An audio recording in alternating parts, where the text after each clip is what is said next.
प्यारे बच्चों नमस्कार। एक बार फिर से आप सभी का स्वागत है आपके इस प्यारे से यूट्यूब चैनल ग्लोबल ज्ञान सेंटर पर।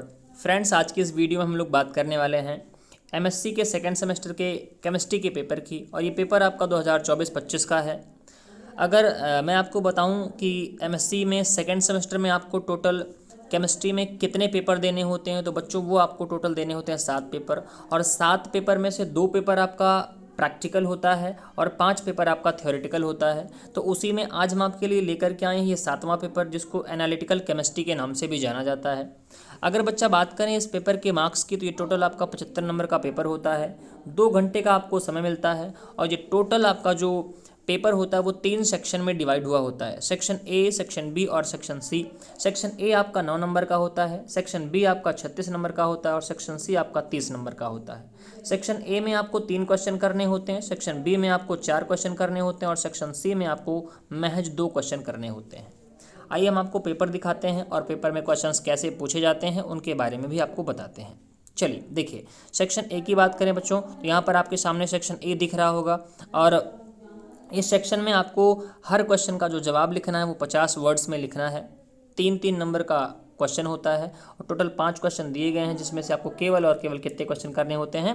3 क्वेश्चन करने होते हैं। ये आपकी स्क्रीन पर आपको 5 क्वेश्चन दिख रहे होंगे। Question number A, B, C, D और ई, ये आपके 5 क्वेश्चन हैं। आपको जो सूटेबल लगे आप उनमें कोई 3 क्वेश्चन कर सकते हैं। महज 50 शब्दों में ये लिखना होता है। बहुत ज़्यादा नहीं लिखना है, बहुत कम भी नहीं लिखना है। टाइम मैनेजमेंट आपको अच्छे से करके चलना है, इसीलिए हम आपको ये प्रीवियस ईयर पेपर प्रोवाइड करा दे रहे हैं, ताकि आने वाले एग्जाम्स में आप इन क्वेश्चंस के बेसिस पर अपनी तैयारी बढ़िया बना पाएँ और टाइम मैनेजमेंट के साथ अपने जवाब लिख पाएँ। आइए सेक्शन बी की तरफ बढ़ते हैं। सेक्शन बी में आपको फिर से वही कहानी, टोटल 7 क्वेश्चंस दिए गए हैं। 7 क्वेश्चंस में से आपको हर क्वेश्चन का जवाब करीब 225 शब्दों में लिखना है, 225 शब्दों में, जिसमें से केवल और केवल 4 क्वेश्चन ही आपको करने हैं। और हर क्वेश्चन कितने नंबर का है? 9 नंबर का है। यहाँ पर आप देख पा रहे होंगे, कह रहा है explain the effect of heavy metals pollution in water. तो ये आपका पहला क्वेश्चन हो गया। Define the role of analytical chemistry in food analysis, question number 2 हो गया। What method is use to determine the total nitrogen in soil, ठीक है, ये आपका क्वेश्चन नंबर 3 हो गया। What are the sources of water pollution, question number 4। Difference between BOD and COD, 5वां question. Explain HPLC technique with example, 6ठा question. और 7वां क्वेश्चन कह रहा है कि what is DO and explain its use to determine the water quality. तो ये आपका 7वां क्वेश्चन हो गया। इसमें से आपको किन्हीं 4 सवालों के जवाब देने हैं 225 शब्दों में, और हर क्वेश्चन पे आपको 9 नंबर मिलने वाले हैं। ठीक, आइए बात करते हैं सेक्शन सी की। सेक्शन सी में आपको टोटल 4 क्वेश्चन दिए गए हैं, ठीक है ना। आप देख भी पा रहे होंगे टोटल कितने क्वेश्चन दिए गए हैं, 4 क्वेश्चन, और इसमें से आपको किसी 2 क्वेश्चन का जवाब देना है, और हर क्वेश्चन आपको 15 नंबर का मिलेगा। तो टोटल 30 नंबर का हो गया। लेकिन ध्यान ये रखना है कि इन क्वेश्चंस को आपको बेटा करीब 500 शब्दों में लिखना है, या यूँ कहें एग्जैक्ट 475 शब्दों में लिखना है। तो ज़्यादा हो जाएगा चलेगा, कम थोड़ा सा नहीं रखिएगा तो ज़्यादा बेटर है।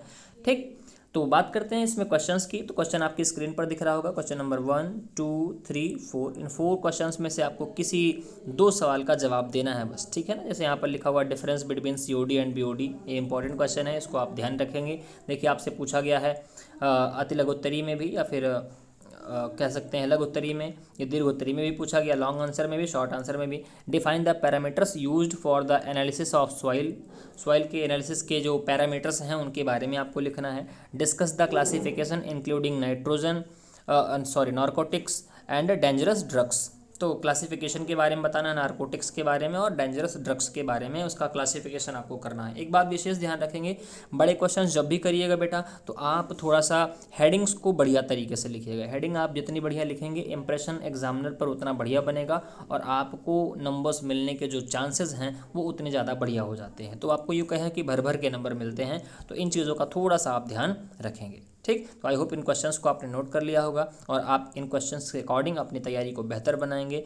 इसी उम्मीद के साथ बेस्ट ऑफ लक आपके एग्ज़ाम के लिए। मिलते हैं आपसे अगली वीडियो में किसी और प्रीवियस ईयर पेपर का डिस्कशन करते हुए। तब तक के लिए दीजिए इजाज़त। Take care, bye bye.